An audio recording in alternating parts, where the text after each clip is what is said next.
Good morning, everyone. Thank you for joining us for this amazing CU Regent candidate forum. And hopefully you have a cup of coffee with you, as Elaine said, and grab your, that's it, yeah. And grab the best seat in the house, right? Um, I want to, take a moment to reflect on our journey and our identity as Douglas County Democrats. We have had a long history of engaging in our school board elections, and we take that very, very seriously. We've seen the ups and downs of it. We've seen how extremist agenda nearly, or not nearly, almost dismantled completely all the hard work that we have put in, or the prior board has put in, to build equity measures, to make sure that there are good practices in place on how budgets are allocated, how taxpayer money is spent, and all of that. We also saw how one single Democrat on that board held that extremist agenda from becoming our norm in our schools. So just like Douglas County School Board, the CU Regent race does the same thing for the entire CU college system. And these candidates now will be part of a board, a Regents board, I suppose, who would be responsible for allocating taxpayer dollars, approving budgets, and making sure they're hiring the right kind of candidates to represent their institution. All kinds of things. They will basically set the culture for our education system.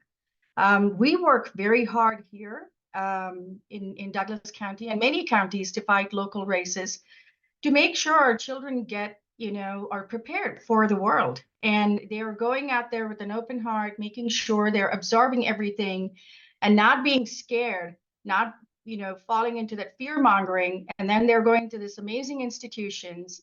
And we want to see that type of growth over there as well, but not see a reversal of what we are fighting for here. So with that, I urge you all to pay attention to this very thoughtful forum that Elaine and Ishmeet have put together. And thank you for submitting your questions, those of you. And please make sure to come to caucus on March 9th and then assembly on March 27th. Help elect one of your favorite candidates here. So with that, I turn over to Ishmeet.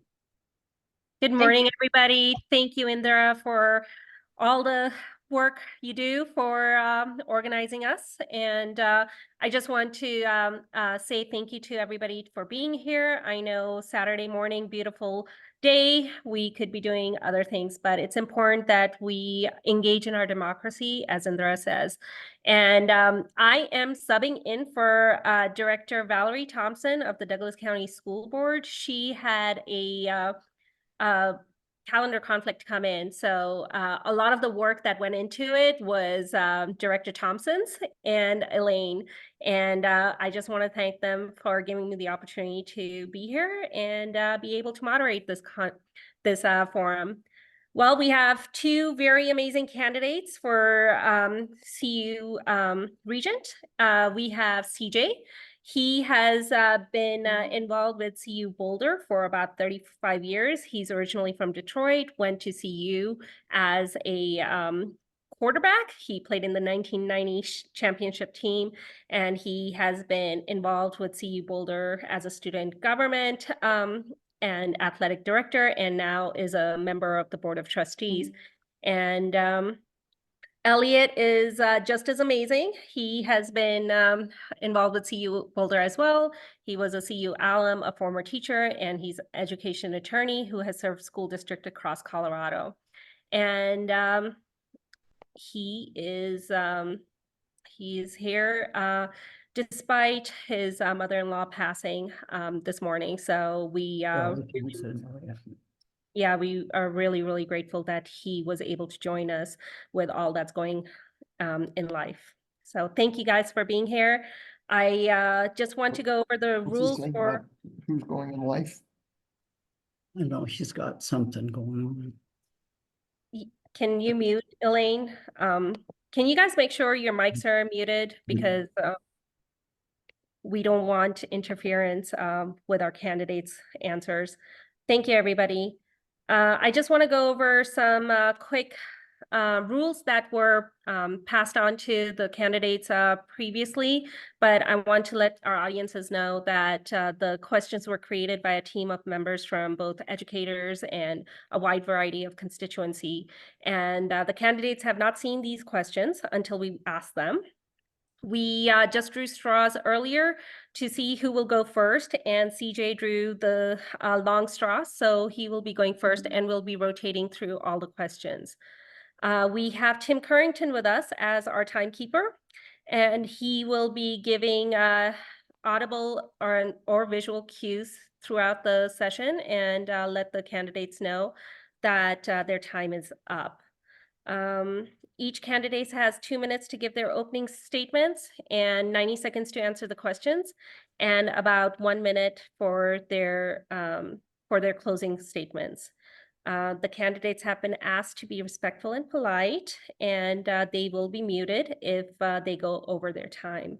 And that's the basics of our rules. And then we... Can I interrupt you 1 second, Ishmeet? Sure thing.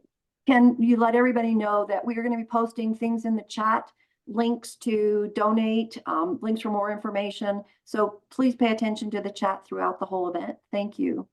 Yes, thanks, Elaine.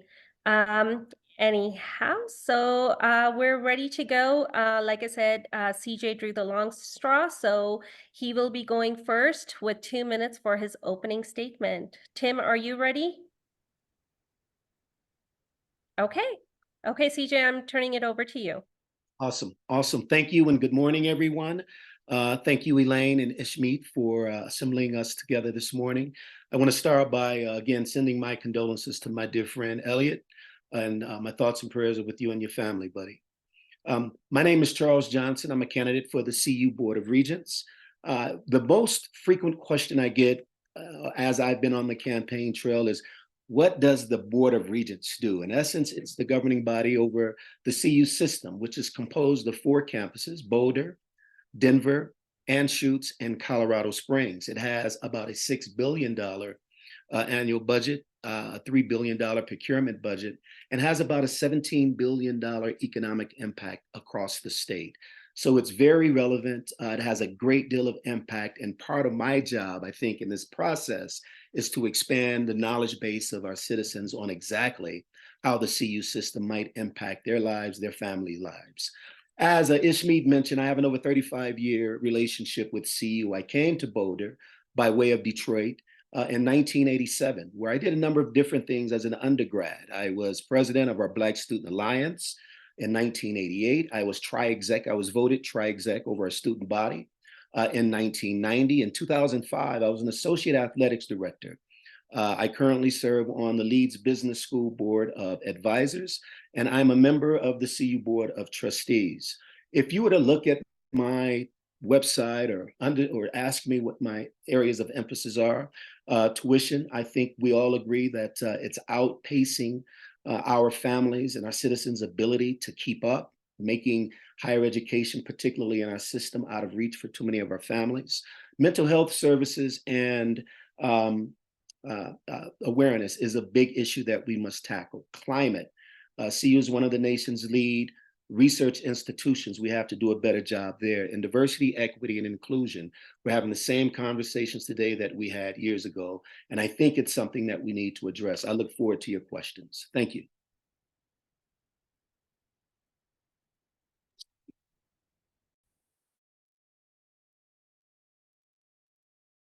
Okay, Elliott, your turn. Well, good morning, everybody, and thank you, CJ, Ishmeet, Elaine, and Dira, for your condolences. It's great to be with everybody this morning. I'm Elliott Hood. I'm running for the CU Board of Regents at-large seat. My friend CJ did a great job explaining the role of the University of Colorado Board of Regents, which I think is one of the most important public education leadership jobs in this state. And I have the pleasure, the honor of dedicating my life to public education. I've been a former public school teacher. I taught 5th grade in a Title I school I spent several years running development for an education nonprofit. And as Ishmeet mentioned, I am an education attorney. I represent districts across the state. As a litigator, I also work very closely with boards on very complex legal and policy issues. I've stood up for kids with disabilities, for anti-racism policies and gender inclusion policies. And for Douglas County Schools, under the old board, I was the lead attorney on the masking case a couple of years ago, where we successfully sued the Douglas County Board of Health and enjoined enforcement of their discriminatory health order that prevented us from taking basic health protocols in this district and keeping our kids safe. I'm also a working parent. We've got 2 little kids, one of whom we're potty training right now, so pray for us. My wife also works in public education. I've also sat on and helped lead public boards as well, so I get this enterprise very well. My big priorities are, number 1, we've got to make CU more affordable. 2, we've got to ban concealed carry and get guns out of our classrooms where they don't belong. And 3, we've got to set firm targets at CU to become carbon neutral and meaningfully address the climate crisis. I'm extremely grateful to have the support of over 100 elected Democrats across the state, including Douglas County's own Bob Marshall. And it's a thrill to be with you all here today. I look forward to your questions. And thank you for giving me a distraction from what has been kind of a rough morning in our family.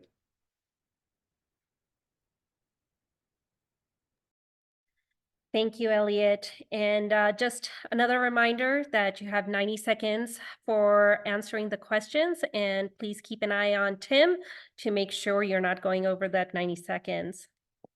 So let's get started. As I mentioned, all these questions have been gathered by Elaine and by Director Thompson from a wide variety of constituents. And we have tried to incorporate all the questions that came in through the registration process. Question number 1, and Elliott, you go first. University operations approves privately funded centers like the Benson Center on campus. What capabilities does the board have if the center doesn't follow policies and norms expected of a public education? Yep. So the regents can approve and set policy for centers that use university funds. And so the centers that use entirely private funding, like the Benson Center, is really governed by its own board. And so the regents are not in a position to tell the Benson Center exactly what to do with its curriculum and its programming. However, we can set general standards as regents to ensure that our academic centers are following basic protocols at our university, are inclusive, are not engaging in discriminatory rhetoric, and creating a hostile environment for our students and staff.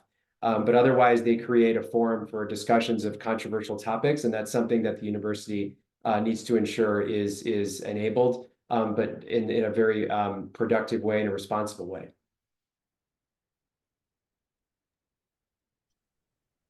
No, and should I just go?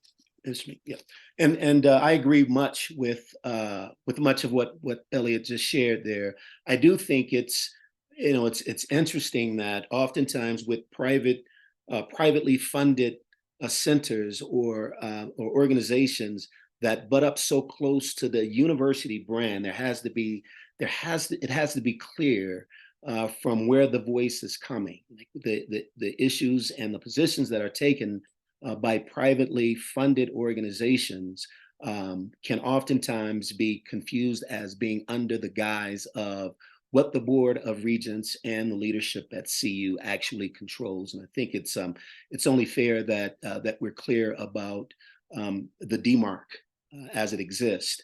I also think it's important in this day and time to be cognizant of the political environment in which we are operating, and allowing such organizations, and I'm not suggesting that this is the Benson Center itself, but for organizations that are privately funded, just be clear that they're not speaking for the university with some of the outlandish things we're hearing happening or said and happening, particularly from the far right. So I think it's within the power of the Board of Regents to make sure that we're clean as it relates to the separation or the demarc between what is university policy or sanction and what is coming out of privately funded organizations.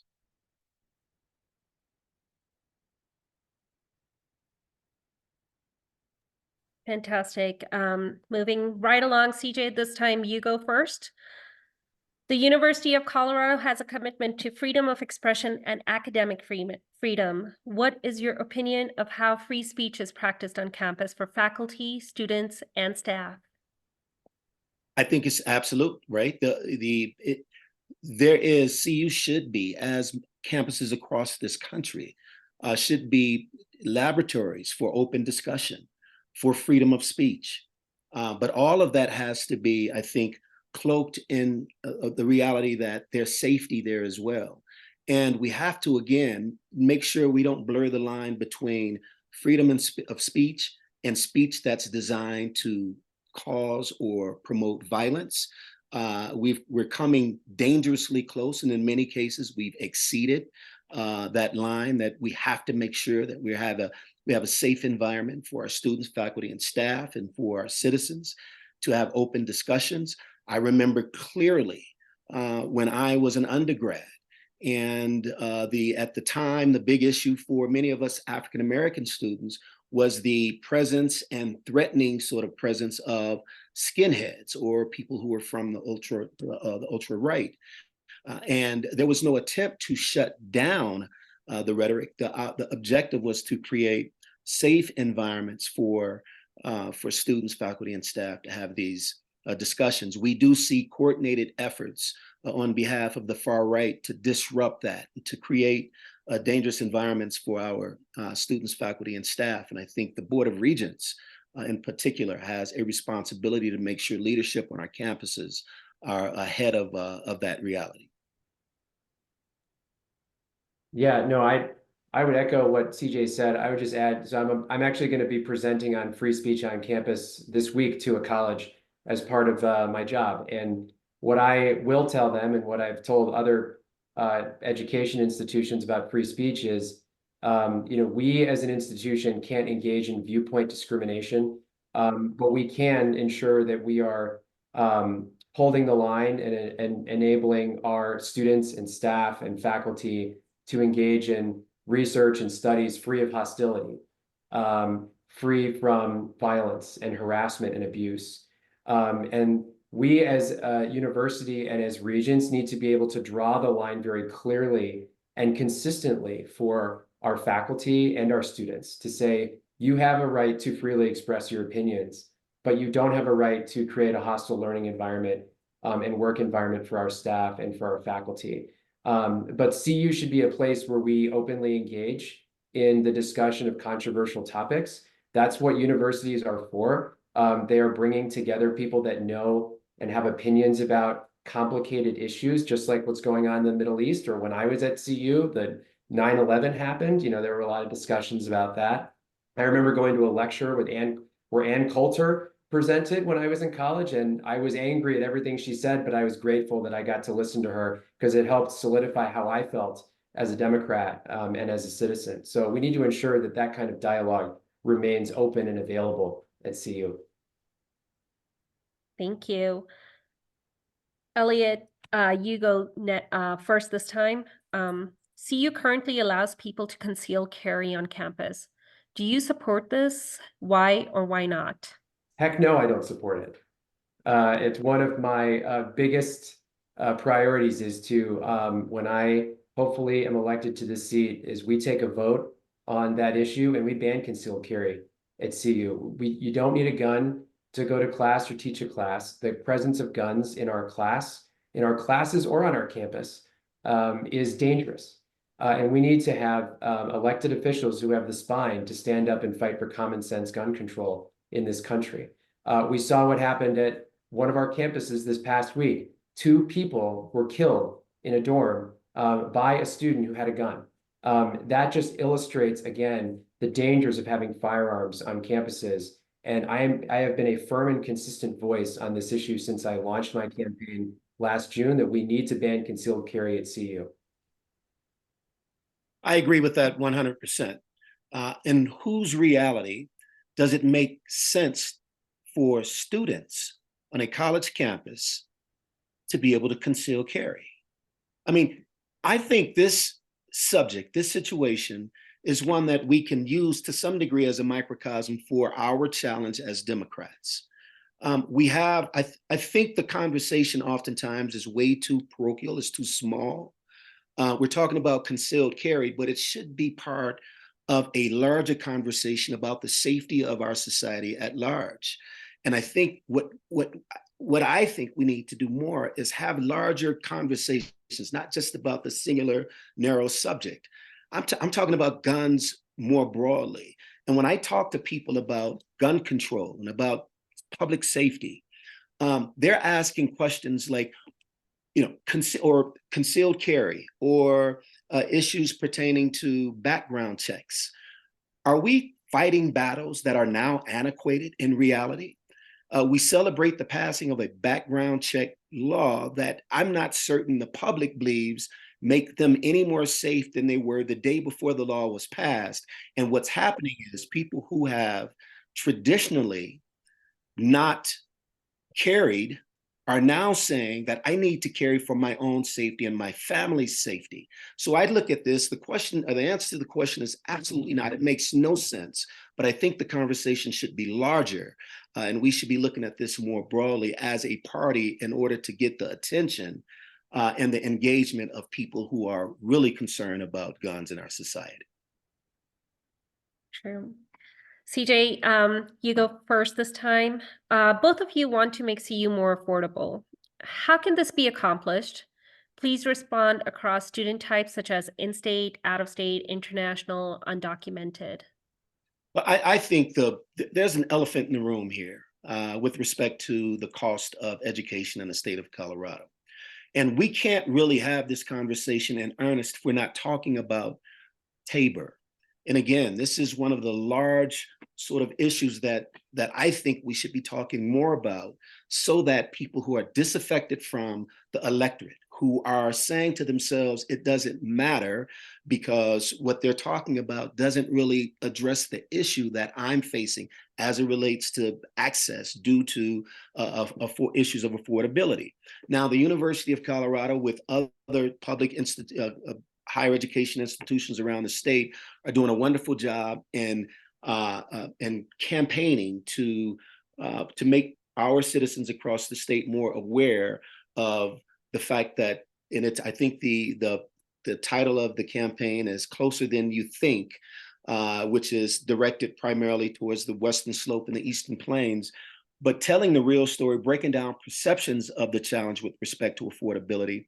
But it still doesn't go far enough, in my opinion. The bottom line is if you're closer than you think and access because you can't afford it is still out of reach, it doesn't matter much. And so we have to deal with, I think, the elephant in the room. The other thing I would say, housing costs in Boulder is extremely high. I know this oh too well. And I think there has to be more imagination and innovation around public-private partnerships that allows for more affordable housing for our students. Elliott? Yeah, let me just echo what CJ said about Tabor. I think long-term, CU regents need to use their platform to advocate that we get rid of or substantially reduce the reach of Tabor, especially for public education funding. An issue I know all too well as a K-12 attorney. But there's more that the state can do for CU. We need to keep pushing the state to give us more money. Over the past couple of years, they have incrementally increased appropriations to higher ed, which is great. And we've seen average tuition rates go down at CU because of that directly. So we need to keep doing that. And then we need to take that extra money that we're getting from the state and put it into stipends or other financial aid or tuition assistance programs that helps in-state students who otherwise wouldn't be able to go to CU actually pay their tuition. And that's critical. We need to be prioritizing students who otherwise can't afford to come to CU. And let's also keep tuition stable. And if we do raise tuition, we pour over a percentage of that raise into financial aid. The second thing is housing. Housing is the biggest driver of debt and cost for our students, even more than tuition. So we need to actually provide avenues for affordable, reliable housing options for our students beyond their first year. So right now we only have 1 year of housing supply for our students. I want to get to a place where we can have 2 years of housing, which would substantially reduce the debt load for our students, give them an option to stay in our housing for more than 1 year, and hopefully not have to pay exorbitant rents in Boulder or Denver or where they live. Great. Elliott, you go next. How would you, as Regent, promote diversity, equity, and inclusion on the CU campuses? Yeah, great question. Huge issue. Thankfully, the Regents just passed, for the first time ever, a comprehensive policy committing the university to diversity, equity, and inclusion, and directing our campuses to set ambitious, measurable goals to achieve that policy goal. And so now what the job is for the next elected regents to hold our university accountable, to form those goals and to hold them accountable, make sure that they have the money that they need to achieve those goals. Here are 3 things I'm focused on. Number 1 is our retention of students of color is not good. We have absolutely got to make sure that we're prioritizing increasing our retention rates of all students, especially students of color.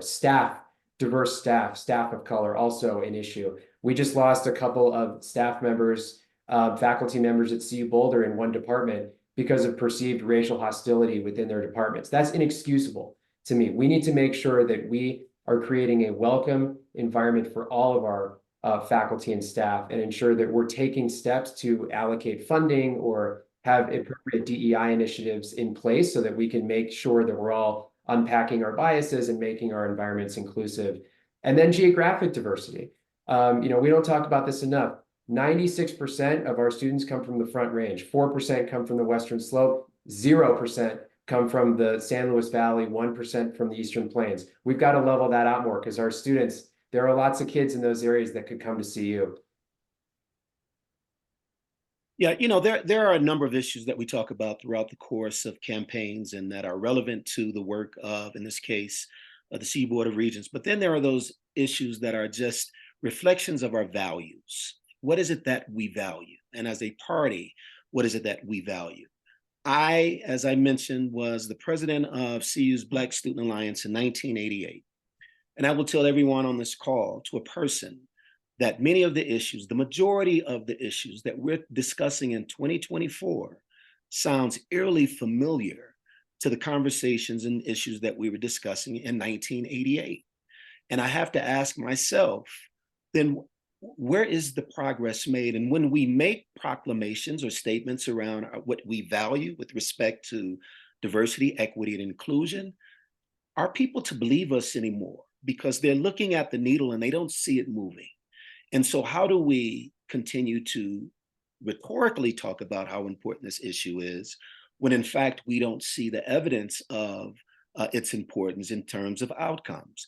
Now, for the last 10 years, I've worked for Ball Corporation as the Vice President of Diversity, Equity, and Inclusion. In 2015, we started this function. By 2019, Forbes magazine ranked Ball Corporation the #1 large company in America for diversity. And it's not rocket science. It's about intent, it's about will, and it's about holding people accountable. It's not complex. It's a test of what we value and a test of our will to get it done. Thank you guys for your thoughts. CJ, you go first this time. The Board of Regents made a promise to the zip codes around the campus to provide world-class healthcare for about 20 years ago. This has not happened for a variety of reasons. Our question to you is, what can you do as a regent to make good on this promise?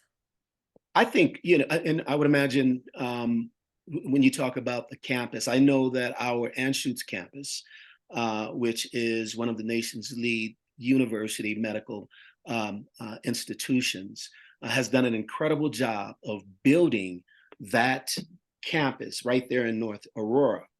One of the challenges I have with it, and the work that I think is yet to be done, is how good and partner are we to the neighboring communities. A lot of the communities adjacent to that campus were low income, poor communities. And if you listen to the impact of this sort of shining campus right there in the middle of this community, people will tell you that, and I talk to my friends who live in that area. In fact, the brother-in-law who lives 3 blocks from our Anschutz campus, it's not doing enough in terms of it being a better partner with the community so that the impact and the advantages that are gained right there on campus are being felt by our citizens adjacent to the campus. You see a lot of construction, a lot of displacement of people who've been in that community for years. It's an opportunity for CU, and I think the Board of Regents has a responsibility, and CU at large has a responsibility to make sure that relationship, that partnership benefits not just those who occupy that campus space, but those in the communities that surround it as well. Yeah, no, I would agree with that. And I would say that the big challenges for that campus, in my view, are, number one, we have to connect it better with the community. We have to make sure that the Anschutz campus and the entities we control on the Anschutz campus, which is not all of them, it's only really CU Medicine that the University of Colorado has some control over, that is more engaged in the community, and that we're providing opportunities for neighboring communities, schools, to come in and learn about healthcare and provide and receive healthcare, and just to connect with the community more so they understand that this amazing world-class enterprise is there. But we can do more to develop that space as really a community center, a hub of activity, of commercial and cultural space. There's a lot of land that's undeveloped at Anschutz. And that's land that the CU Regents are going to have some say over how it gets developed. I want to see more food availability, more cultural opportunities. Right now, it's kind of a food desert out there. I was just there touring the campus, and there's really no grocery store right there. And that's actually detrimental to both the people that work at Anschutz, but also the community. Another thing is childcare for nurses and frontline folks at the hospital system. I asked the doctor, what's the biggest thing we could do to help this campus? And he said, childcare for my nurses. We churn through nurses because they can't afford childcare. And that's something that we absolutely need to think about addressing as Regents and as a university system, and with the board that helps govern that campus. Awesome. Wow, we're just flying through these questions, aren't we? I know you guys just talked about your priorities in your opening statements, but what are the top 3 priorities you want to work on once you become Regent? It'd be great if you could reiterate those. And is it me first? Yes, Elliott. So, okay, number 1 is on day 1, we need to vote on and ban concealed carry. It's been too long on that issue. That issue has been before the Regents now for a while. We need to do it. Number 2, we've got to pass a policy that commits the university to carbon neutrality by a certain point, because we need to start taking steps now if we're going to achieve that goal in a couple of decades. We need to take interim steps at carbon neutrality and ridding ourselves of carbon impacts if we're going to get there. Our planet is depending on it. Our kids are looking at us and saying, what are you doing to make sure that I'm going to live on a planet that is habitable? And 3, we've got to address affordability issues. We have got to look very closely at tuition, housing, fees, all of the costs associated with going to CU, and make sure that we're lowering those to the extent we can, while also ensuring that we're paying our workers a fair wage, that we're giving them fair benefits, that we're making sure that CU is a place that people can come and feel welcome and thrive as employees as well, because that is also a value that we have at this university system. Those are the 3 big things for me in year 1. I would say, listen, I'm sorry, yeah, tuition obviously is a big driver for me. And, there are a number of innovative ideas that I've discussed with people inside and outside the university. Family, with respect, one of the things we could do is expand and make more real our partnerships with community colleges. This could be a cost mitigator for a number of families. If there's a stronger tie between our community colleges along the Front Range and throughout the state, a number of credits could have been realized before even attending campus, where you can reduce the cost of your education, mental health services, and awareness. Again, this is one of those acute issues that, a lot of the issues we talk about are debatable, and we'll find common ground over time. But this isn't one. This is one that we have to act on right now. So this is something that I'll shine the bright light on immediately. But when it comes to an overarching sort of value from myself, it's access. You look at a place like CU, I am the most improbable person to be here right now. I come from a poor family, one of 7 children. But for my ability, if you will, as seen through the lens of someone, to play a sport, I wouldn't be sitting before you today. And I think that is sad. Both my children graduated from Ivy League schools, neither of whom realized or knew whether or not a football was blown up or stuffed. But access is so important because it drives everything else that we're talking about right now. If students and families don't have access, not much of this matters. Thank you. Thanks. The next question comes from one of our audience members, Katie Barrett. She wants to know, as a regent, how can you address the growing mental health challenges experienced by students at CU? CJ, you go next.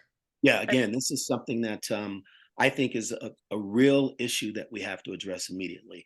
First of all, I think resources for students have to be more clear and more readily available. Now, that's just part of the challenge. Overarching part of the challenge is diminishing or reducing the stigma of one raising their hand and saying, I think I need help. And that comes with education. It's the business we're in as a university system. And I think we have to do a better job of reducing the resistance because of that stigma of our students, faculty, and staff for that matter, because mental health services, the challenges we deal with this issue are not restricted to campus. And many of the challenges that our students are facing, they're bringing with them to campus. Understanding the challenges that I think are brought before us because of social media. A number of the students that I talk to are able to sort of self-isolate because their companionship is an iPhone or some piece of technology that allows them to disengage from the communities in which they are on campus with. And so I think it's vitally important for the university to come together and figure out innovative ways to educate our student body, again, to reduce the stigma that's attached to those who raise their hand and volunteer for themselves that they need help. Elliott? Yeah, so this is an issue that I sadly have to deal with and help districts address as part of my job as a lawyer. I mean, the reality is we don't have enough mental health resources in our school systems, and our crisis response people themselves are in crisis. Their caseloads are massive. So we need to make sure that we're doing a couple of things at CU and in K-12, frankly, to address this issue. Number one is, as CJ mentioned, we need to destigmatize the idea of having a mental health issue, mental health challenge, because no one's going to come for help if they think that it's a sign of weakness. Number two, we need to make sure that we're adequately resourcing our campuses with staff and also programming to ensure that we have people available, not just for crisis response, but for just ongoing mental health discussions and mental health wellness at our campuses, and make sure that that's readily available, kind of like a school counselor would be in a high school. We need to make sure that that type of resource is available, and the regents are responsible for the budget. So we're the ones to make sure the campuses have the money for that. So that's a value statement in our budget we need to focus on. The other thing is we need to address some of the drivers of mental health crises, which are high potency drugs, social media, and other things, and personal issues that students are facing. We need to make sure that we're, as a university, actually addressing those issues too, and meeting students where they are and understanding what is driving their mental health crisis so that we can address the problem before it starts. Thank you. Elliott, you go first this time. What role does online education play at CU?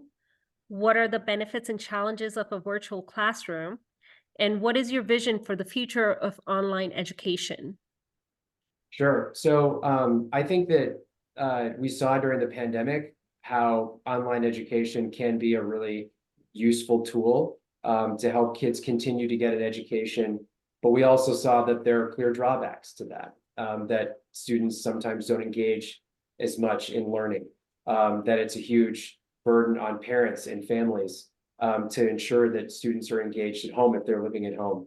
And then, of course, you lose out on the in-person, classroom context and the discussion that comes with being in a lecture hall. So I do think that online education has a role at CU. It certainly is playing a role now. I would like to see the effort expanded so that more students from across the state can access a CU education through online learning. But we have to make sure that online learning is paired with in-person learning, that we are allowing our students to engage with professors and adjunct faculty and others in person or individually, and not just in an online platform, because that really, in my view, takes away from some of the great benefits of learning. But it's a really great access and equity issue that we need to help expand, especially for students with disabilities and those who are having mental health challenges and who need that home-based learning for part or all of the semester. I mean, we have a role to ensure that they're learning too, and online is a big part of that solution. CJ? Yeah, I think online education is indeed a tool, a useful tool that I think CU and the system could use more effectively. One, to build communities outside of the Front Range or outside of the geographical reach of our campuses.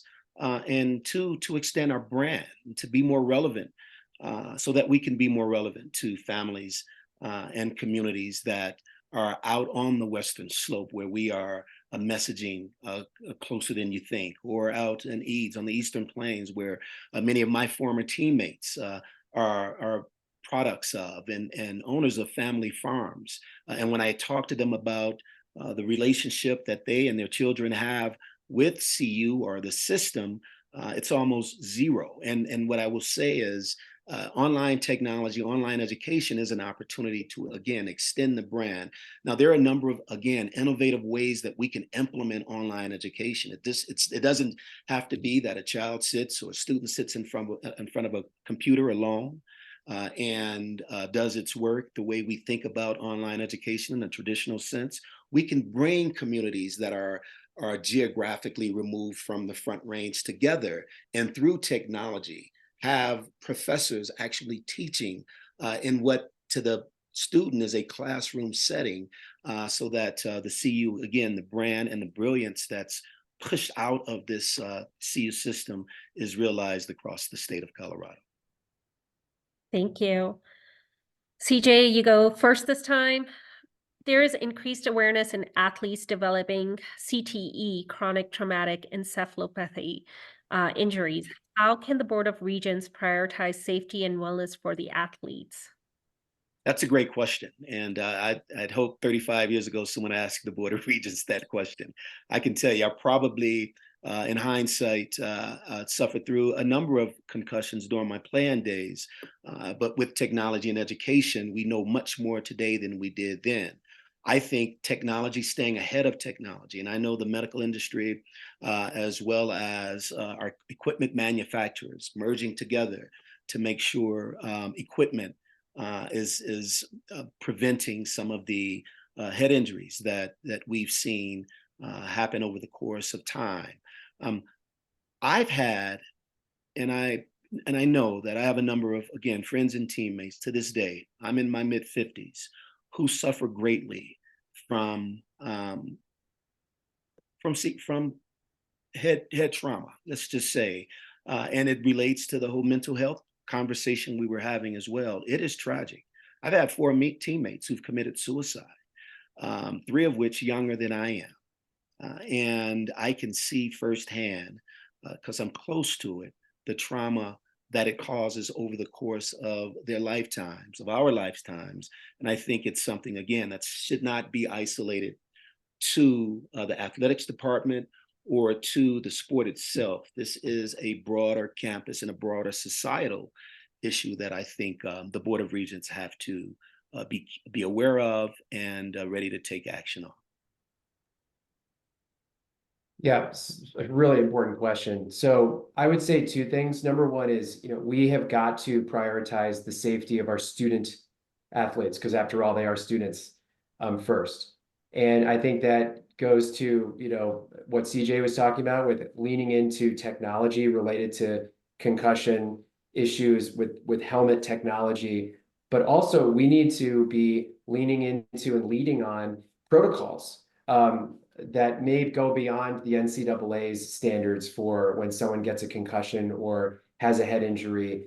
Right now the NCAA has set standards that football teams need to abide by when someone gets hurt on the field. I think that CU should be taking a look at this and saying, is there something we can do more to ensure that we're going beyond what the NCAA requires, and to ensure the safety of our athletes?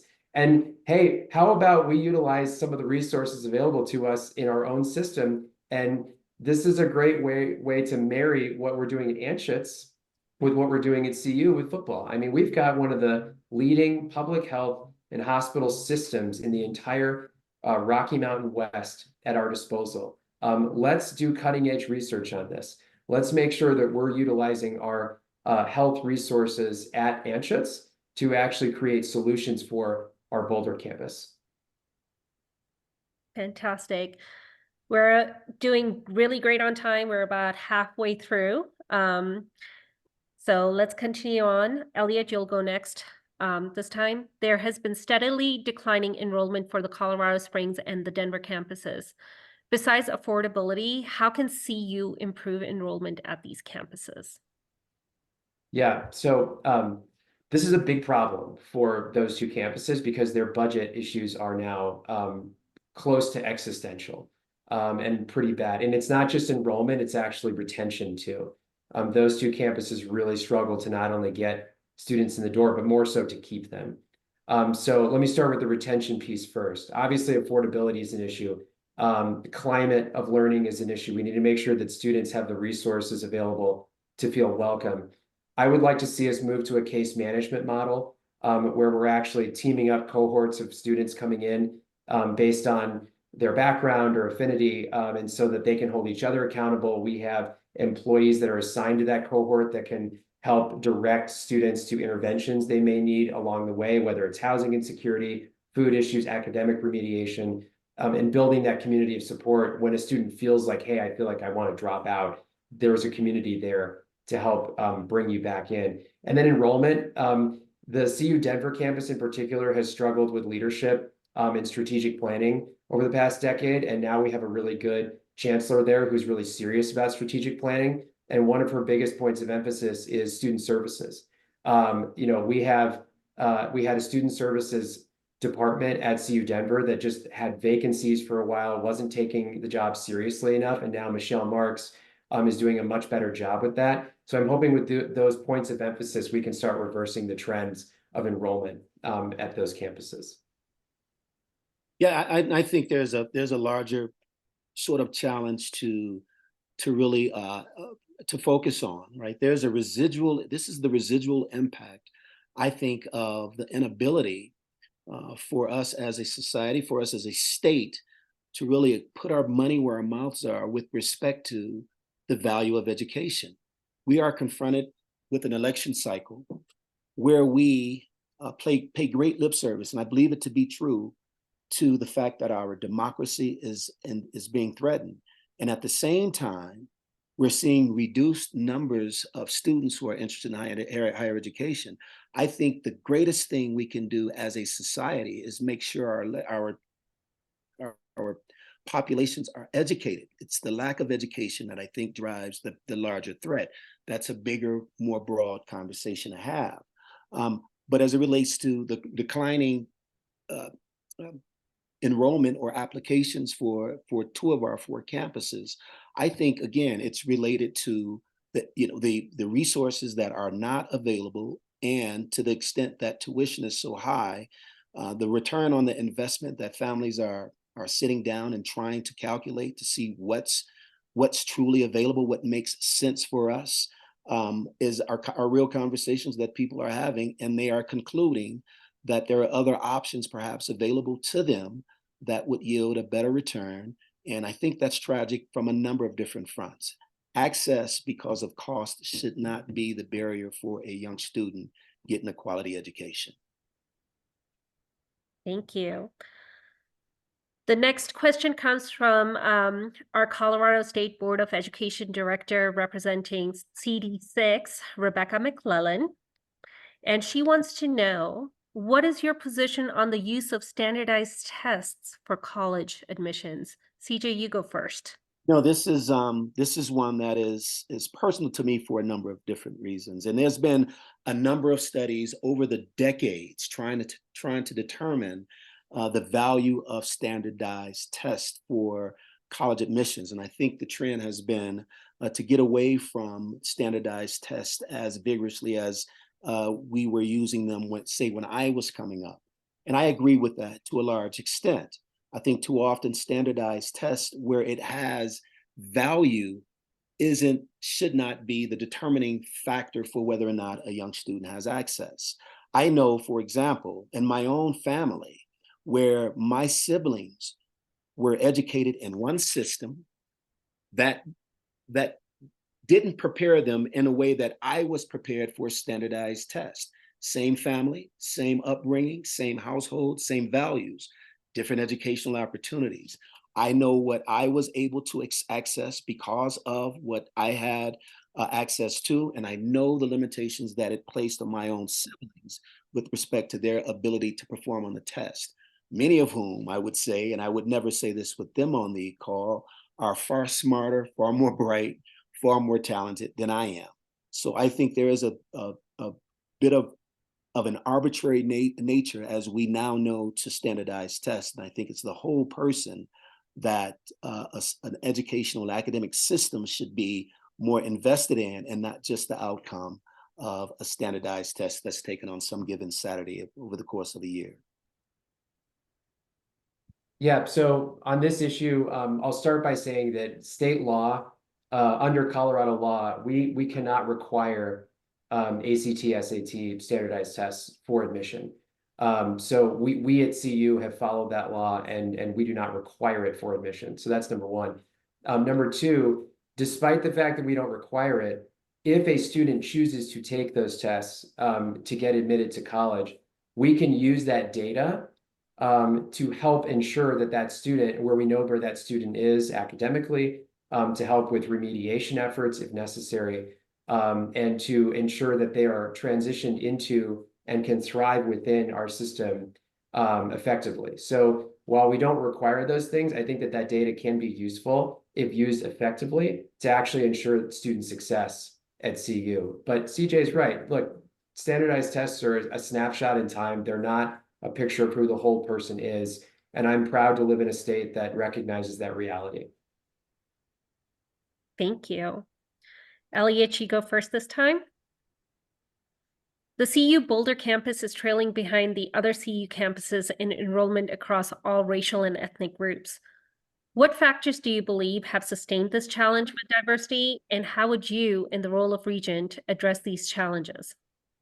Yeah, so that's a really interesting data point. We at CU Boulder, or our campus at CU Boulder, isn't reflective of the state in terms of diversity.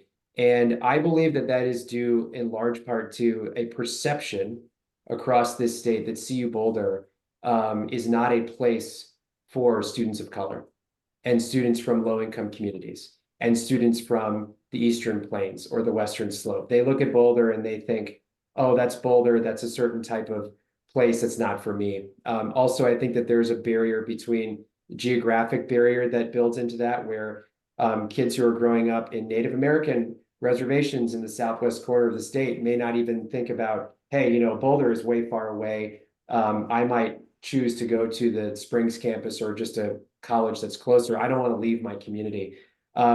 Boulder in particular needs to work on this by ensuring that it's being more flexible with students like Native American students who need more flexibility geographically. We need to be more engaged as a university system, Boulder in particular, with students, with communities of color, especially K through 12 school districts.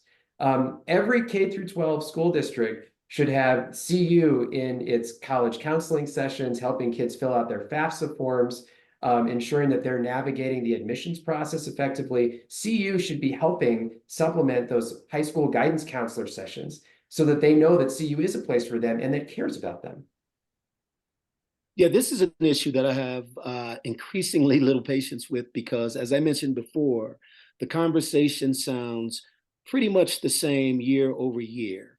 And I would say to us as a party, and that again, valuing access and belonging, that this cannot be a bumper sticker election cycle subject, that we engage to excite part of our base, and then not much discussion with respect to it until the next election cycle.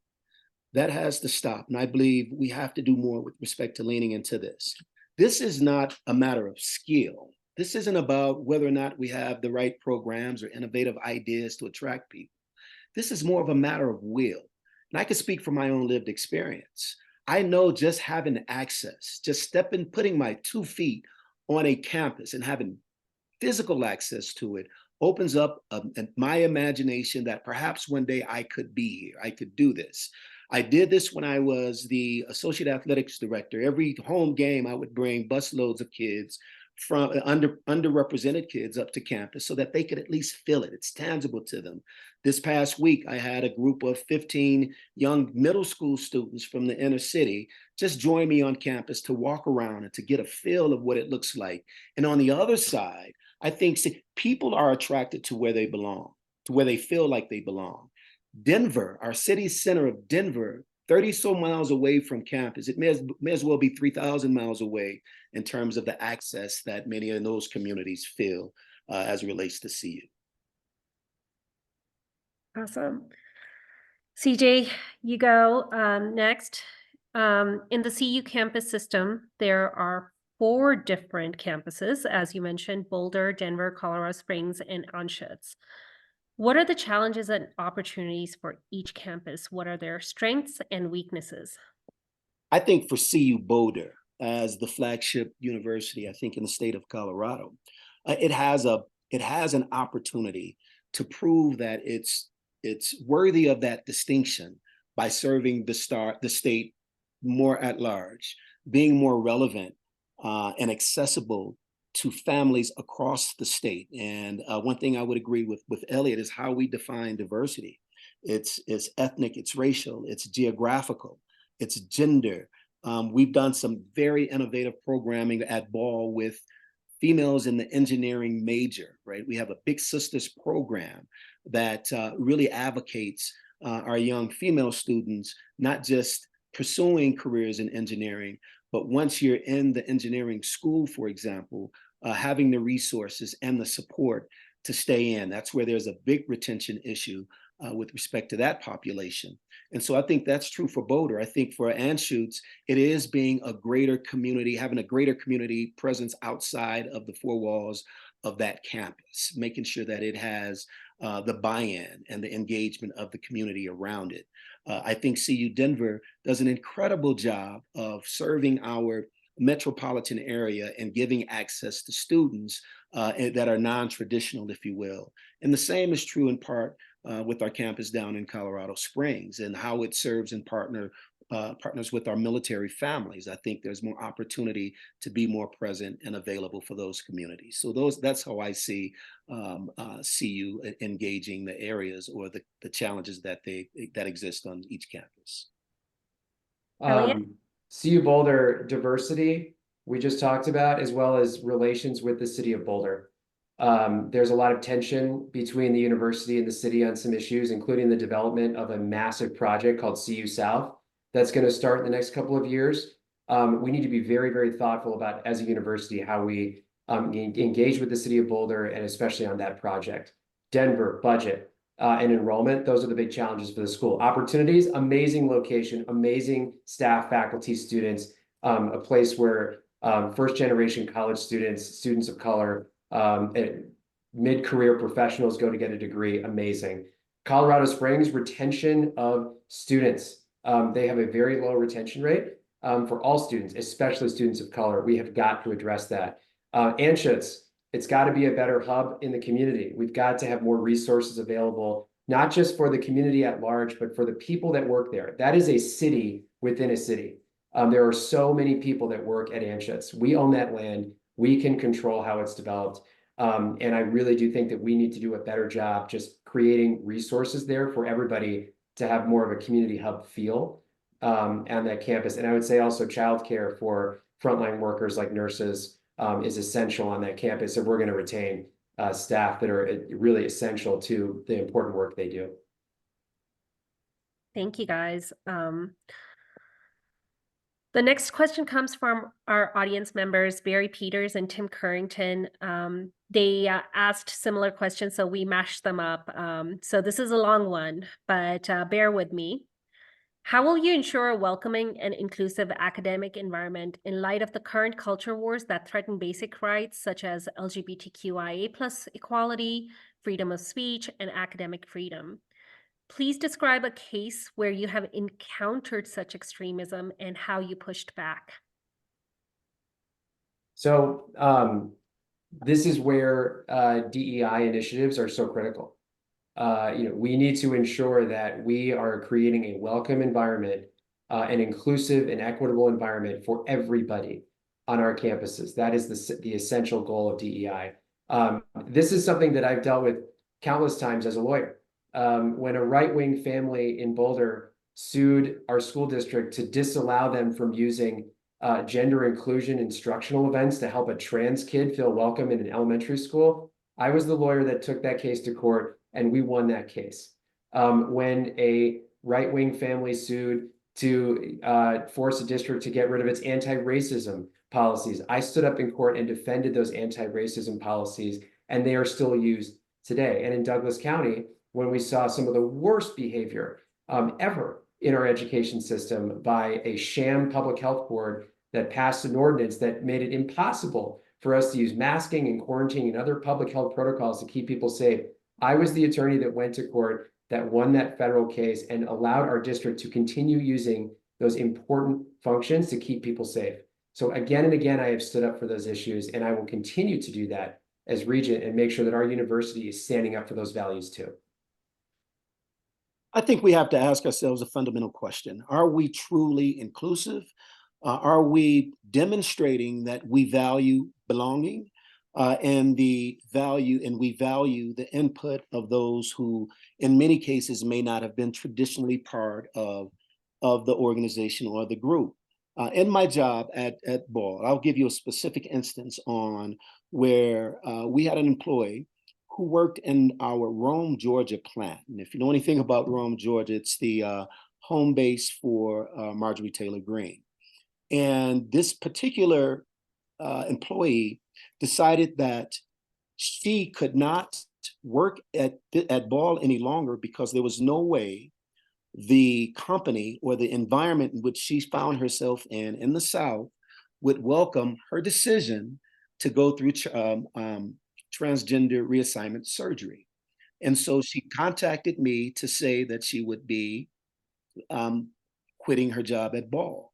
Well, we didn't have a policy in place. So we immediately addressed the issue. We put a policy in place. We brought in healthcare, the lead transgender medical voice in the country, works for Cigna, who happens to be one of our healthcare providers at Ball, to come in and train our organization and to reassure this particular employee that they would be safe and welcome at Ball. Long story short, this employee, this was 6 years ago, still at Ball, thriving, and we've created a better environment as a result of the work that we did through this individual's bravery to step forward.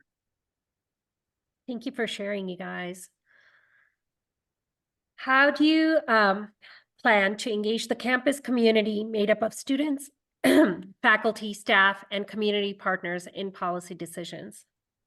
TJ, you go first. I think it's vitally important to engage students, faculty, and staff in policy decisions. And I say that with emphasis because I think too often we talk about policy, we implement policy without any real connectivity or at least communication to the people that policies are to impact, more directly. And I think, again, this is a bit of a microcosm of a larger party or challenge that we have in society. I, in a way, think that we've become a society almost driven by policy, disconnected from people. And I can see for a system, it's an opportunity, I think, for the University of Colorado and the Board of Regents to make sure that there's a heartbeat and an understanding that's communicated throughout our university family of what policies are being forwarded, the reason why these policies are being put forward, and the impact that it will have on their lives. This is vitally important for things like elections. Many of the policies that we think we are implementing or advocating for the good of the people that we're asking to support us every cycle oftentimes fall on deaf ears because they had no engagement or proximity to or visibility to the policies that we're talking about or the process by which they became policy. Yeah, I mean, this is essential, as CJ was saying, and I think that we need to ensure that our students, faculty, and staff have their voices heard in the boardroom by the governing body of this university. Let me give you a couple examples of how we can accomplish that. So there need to be consistent meetings with student government and the CU Regents and on all of the campuses. We need to make sure that we are engaging very closely with Faculty Alliance, which speaks on behalf of the faculty at CU. We need to make sure that we are hearing the voices of adjunct and staff who are not tenured or tenure tracked. And an issue has come up recently about whether to allow unionization and collective bargaining at CU. And I support that 100%. We need to give our workers a voice in the workplace. As a former unionized worker myself, I believe that unions make us stronger as an economy and will make us stronger as a university. We need to make sure that that voice is heard in the boardroom too. And then, of course, we have to make sure that we are engaging with the communities and our campuses, not just in a boardroom, but where they are. We need to be out there talking to students. We need to be out there talking to faculty, meeting with them on campus, meeting with staff on campus, meeting with support staff, classified workers, make sure that we understand exactly what their needs are, and so that we can bring those needs and interests to the boardroom and advocate for them as well. Elliott, you go first this time. Even with a college diploma, some graduates are not ready to enter the workforce, and they're offered entry-level pay because they often don't have real-world experience. As a regent, how would you address this issue? Yeah, so we need to make sure that we're meeting the needs of the 21st century learner in the 21st century. And we can't just keep doing business as usual with how we educate students. And one of the ways we can do that is integrating more real life practical experience into the college degree program. So workforce training, apprenticeship programs, teaming up with unions and other organizations that provide these actual opportunities to make sure that our students have those opportunities too. Working with employers to make sure that we know what they need from our graduates, right? It can't just be from the university saying to its students, here's what you need to learn. We need to be talking to employers in the public, nonprofit, and private sector about what their needs are and to make sure that they're part of that decision-making as well. So it's going to be an ongoing conversation, but a critical one as well, if we're going to actually meet the needs of the 21st century learner, which is, of course, dynamic and changing. But that's what the university is here for. And as a regent, I would be a strong voice for that. And I'll tell you, there are pockets on campus, on our campuses and within different schools on our campus that does a pretty good job of this. I, again, as a member of the CU Leeds Business School Board of Advisors, the partnership that the business school has with private sector companies, I think, is extremely effective for our students. Same is true in our engineering school. We don't see it as effectively or as often in some of our arts and sciences majors, which I think is a shortcoming of the university. It brings value to the degree when there is outside private sector or professional engagement and instruction. What are we teaching our kids, our students, and how relevant is it to the work that they will find themselves doing once they graduate? And so I know, again, at Ball, it's a small view, it's a narrow view through what I think it can be an example of how we can engage as private sector partners with our university system to make sure our classroom instruction yields a better return or outcome for our students. This again, I think this is one of those mitigators that could really impact the value of our education to a family or to a young student that's trying to weigh the benefits of actually going off to college as opposed to different options that might exist for them. Thank you. CJ, this one, you go first. Systemic barriers continue to exist for DACA, which is Deferred Action for Childhood Arrivals. Those students who want to earn undergrad and professional degrees in high demand, access and affordability. What solutions do you propose to address these barriers, and how can you promote more equitable access in the role as a regent? I think CU, and I think this is where the Board of Regents really can, sort of within, metaphorically, the four walls of campus or what we control, could be absolutely clear about our position with respect to our DACA students and making sure that there's access and the ability for our students to not just gain access to a world-class education, but not protect them from the penalties that might exist with some of the outside barriers that are being presented legislatively and socially. And again, I think this is where the way we protect our students in this scenario is that we have a bold and clear voice about our position, and we advocate for their right to be right where they are, and again, be clear about our commitment to them. But so many of these issues that we talk about are linked from one community to the other. At the end of the day, it really is about an expression of our value, what we value related to access and opportunity for everyone, and not get weak-kneed when the pressure comes from the opposition as it relates to this issue. And I look squarely again at Democrats to say, where are we and how committed are we as a party to stand up for the rights of these students? Yeah, that's a really good question. So when I was a teacher, most, if not all of my students, the years that I taught were first generation Americans whose families had brought them to this country seeking a better life for themselves and their kids. And many of my students were undocumented. And my undocumented students deserve to be in that classroom and learning with the same opportunities and expectations as every single other student. And that is exactly how we need to approach that issue at the University of Colorado as well. Our dreamers deserve to be there. They deserve to have a voice. They deserve to have support. We as a university need to be there for them to ensure that they can get an affordable, high quality education, but also that we're not making them wear their status on their sleeve. You know, I've talked to dreamers and they just want to be like other students, other kids.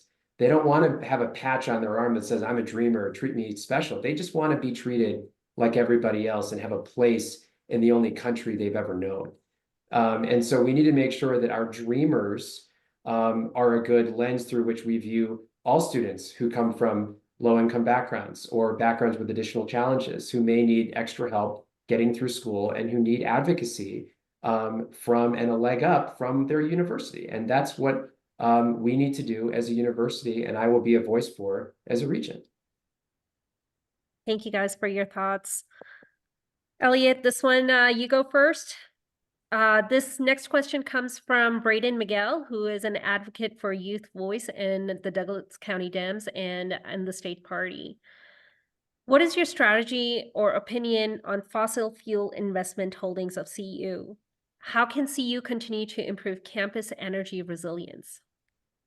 I'm so glad you brought that up. So as I said earlier, we need to, as a university system, commit to carbon neutrality by a certain date. Net zero carbon neutrality, which means we are not having any direct impact on climate or indirect. And as part of that, we necessarily have to divest from fossil fuels.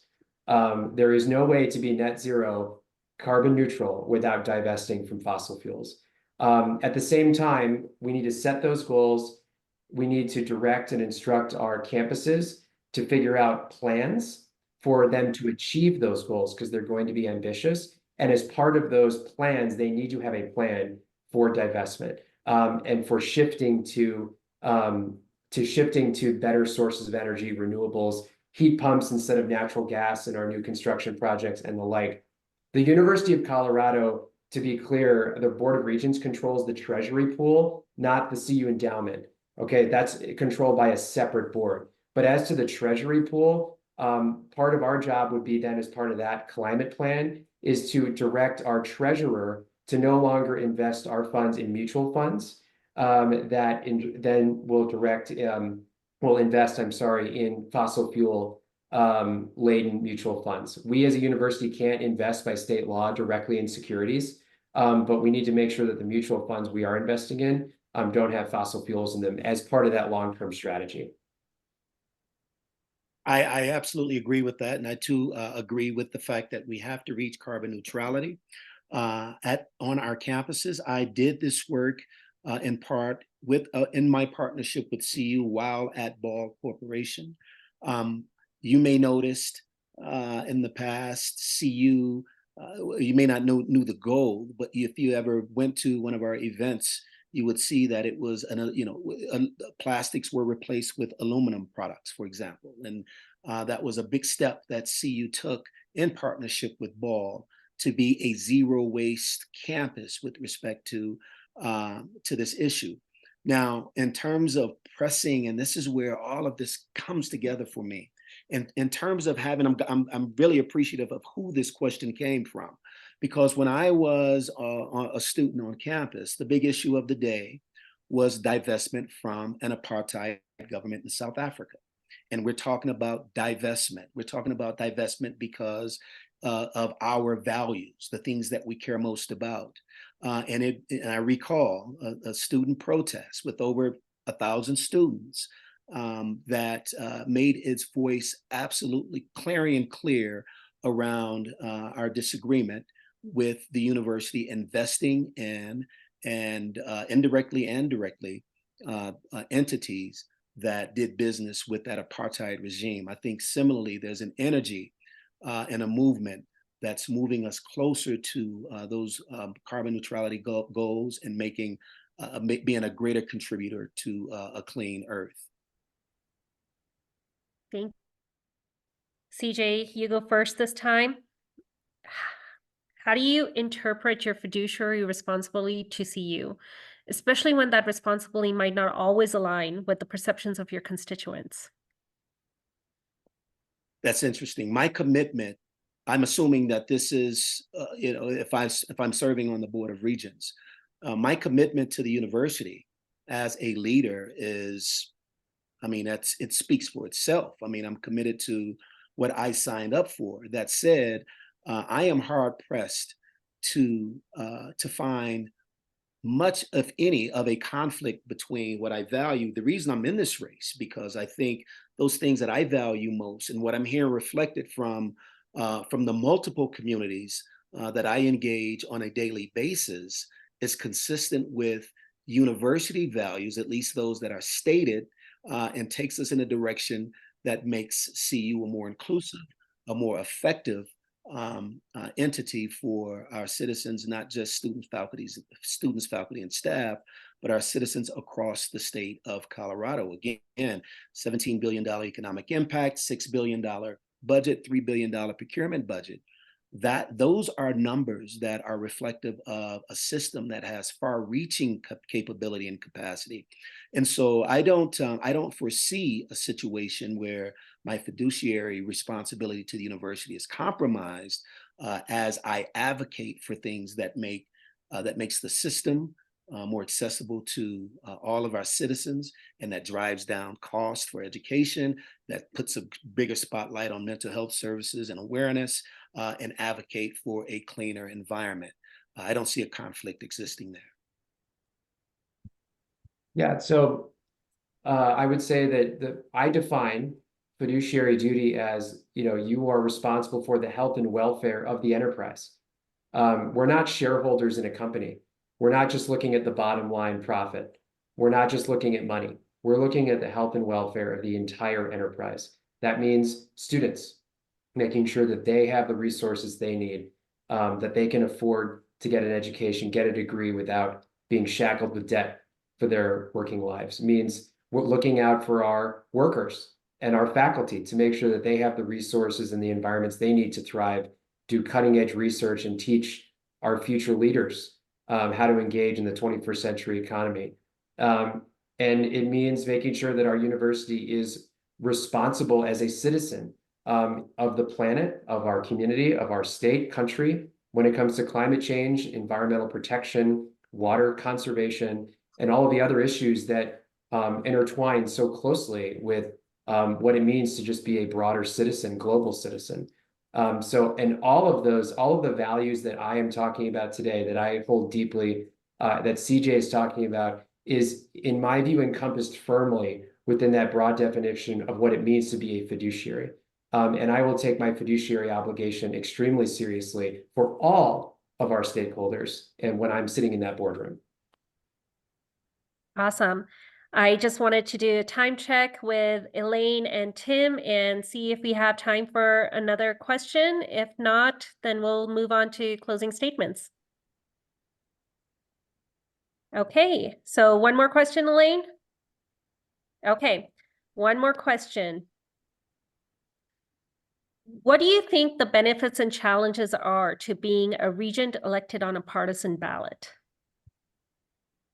Well, I think that it's too bad that this race is partisan, because I believe that education races in general, when you look at school board races, are nonpartisan races, although you can kind of glean how people feel or how they might align behind the scenes. But I think that it's too bad that we've created a system that's partisan. However, I think that it's within the system that we have, we do have a partisan system here. And we need to do the best that we can to make sure that we're working together across the divide, that the chasm that is between the Democratic Party and the GOP right now, to get things done for this university.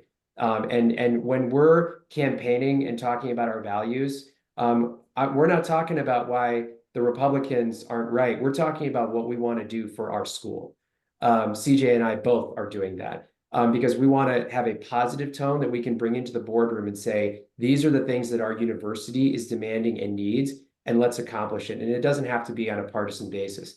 And you have to be able to work together with people of diverging views and different backgrounds when you're in that boardroom. That's what board governance is all about. People come in with different experiences and opinions on things, and you have to, as a board of 9, get to 5 votes when you want to get something passed. And so at the end of the day, you have to be able to work with people who may not be in the same party as you, may disagree with you on some fundamental issues, but it's for the best for the university to do so. Yeah, my initial thought on sort of the partisan nature of a board like the Board of Regents was, I thought it was too bad, and I thought it was displaced. And as I've gone through this process, I could see the benefits of it as well.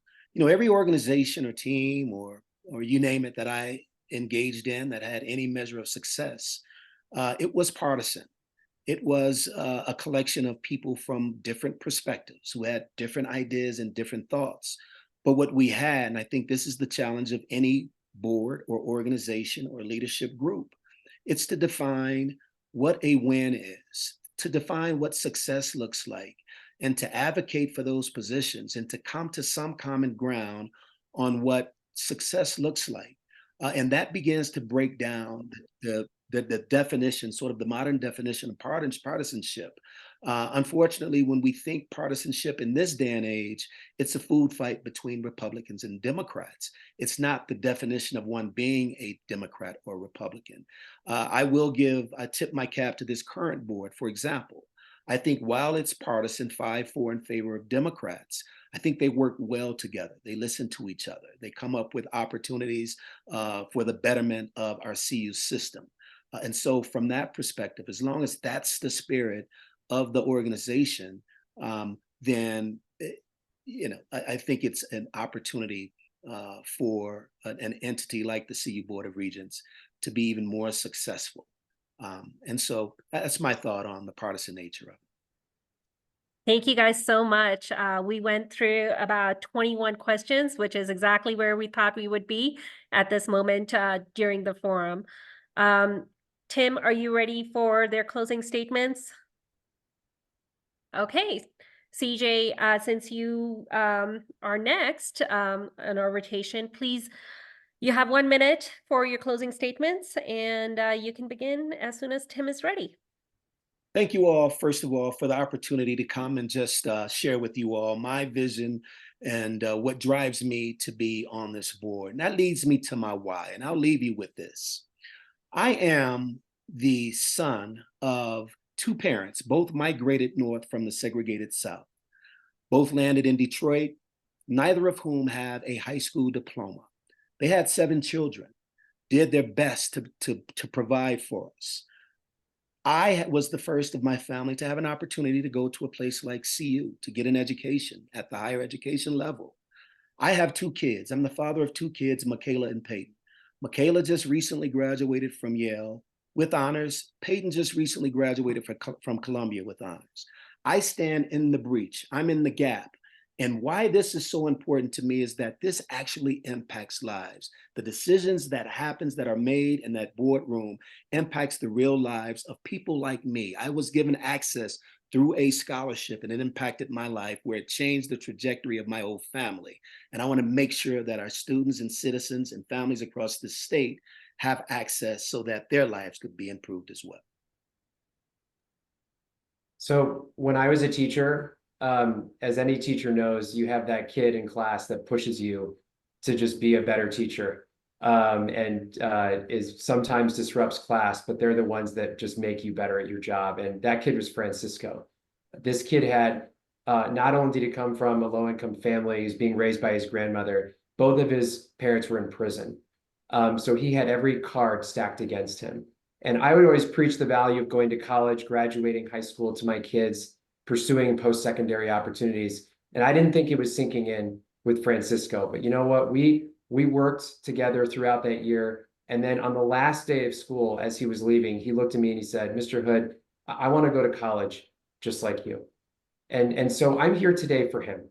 And I'm here today for other kids like him growing up across Colorado who want to get a great education at an affordable cost, be safe in school, and go to a university that takes the health of our planet seriously. It's been a pleasure and a joy to be with you today. I really enjoyed this forum, and thank you so much for having us. Awesome, you guys. Thank you, everybody, for being here. I just want to say thank you to our candidates for being here and taking time out of their busy schedules. And, again, thank you guys so much for your thoughtful answers, for, running, for holding up our democratic values. We appreciate you, and we appreciate the Douglas County Democratic Party, Indra Dugirala, Valerie Thompson, Elaine Flournoy, Tim Currington, Wayne Flournoy, and Tom Oriel, who put together this forum and did all the preparation, gathering questions from all over the state for you guys. I just want to give you a couple more reminders. There are links in the chat. If you have other questions for the candidates, please reach out to them directly. Elliott at hoodforcolorado.com and CJ at cj4cu.com. Reminder that if you would like to share the recording or go back and watch the recording, the forum will be available on the Doug Dems YouTube channel, and that is posted on in the chat. Please take some time to complete the survey that Elaine is posting in the chat as well, because this will allow us to bring more quality content for you and help the candidates and us improve as we go towards organizing more future candidate forums. Thank you again for being here with us.